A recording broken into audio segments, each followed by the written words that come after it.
ایک گاؤں میں ایک چھوٹی سی بکری رہتی تھی۔ وہ بہت چالاک اور سمجھدار تھی۔ ایک دن وہ جنگل کی سیر کے لیے نکلی۔ اچانک اسے ایک بھوکا شیر ملا۔ شیر نے کہا، میں تمہیں کھا جاؤں گا۔ بکری نے ڈرنے کے بجائے عقل سے کام لیا۔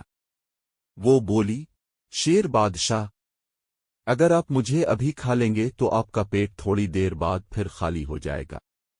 بہتر یہ ہے کہ آپ مجھے جانے دیں، میں واپس جا کر اپنی سہیلی بکریوں کو بھی لاؤں گی، پھر آپ کو اچھا سا کھانا ملے گا۔